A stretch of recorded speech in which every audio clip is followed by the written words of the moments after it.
Friends, नमस्कार. रमिला रेसिपीमध्ये आपले स्वागत आहे. चला तर आज आपण श्रीखंड बनवणार आहोत.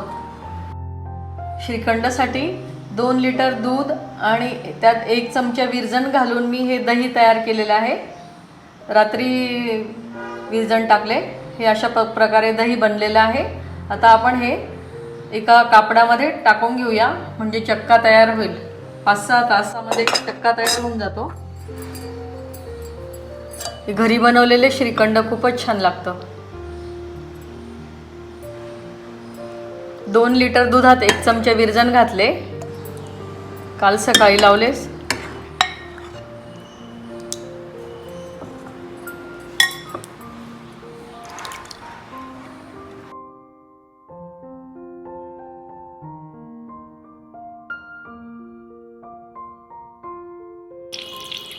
हे बघा, असं एका कापडामध्ये आपण हे दही टाकून घेऊया.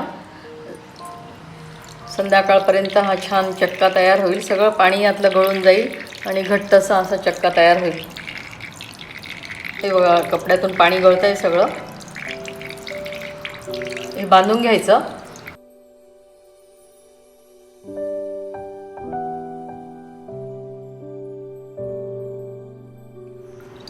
असं पॅक बांधून कशाला तरी अडकून द्यायचं आपण.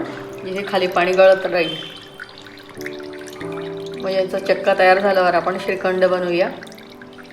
हे कापडामध्ये आपण सकाळी दही बांधलेलं होतं, ते आता त्याचा चक्का तयार झालेला आहे. हे बघा, सगळं पाणी गळून गेलेलं आहे.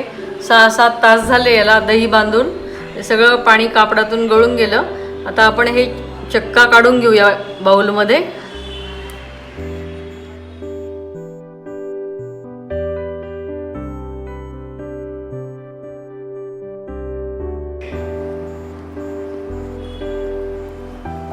हे बघा किती घट्ट चक्का झाला ना. आपण घरी दही लावलेल्याचं 6-7 तास ठेवायचा. छान घट्ट चक्का तयार होऊन जातो. हा बघा, एवढा 2 लिटर दुधाचा चक्का तयार झाला हा. आपण आता त्यासाठी साहित्य घेतलेले आहे. चक्क्यासाठी ही साखर घेतली आहे. ही वेलदोडा पावडर घेतली आणि हे ड्रायफ्रूट्स घेतले, बदाम, काजू. साखर लागली तशी घ्यायची.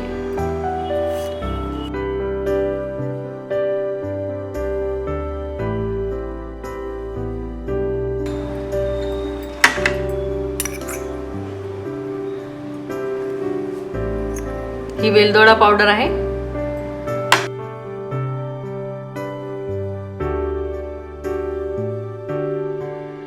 बदाम, काजू.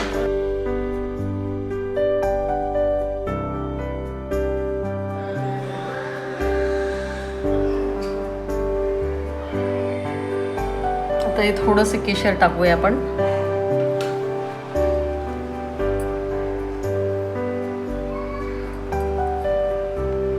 मिक्स करून घेऊया.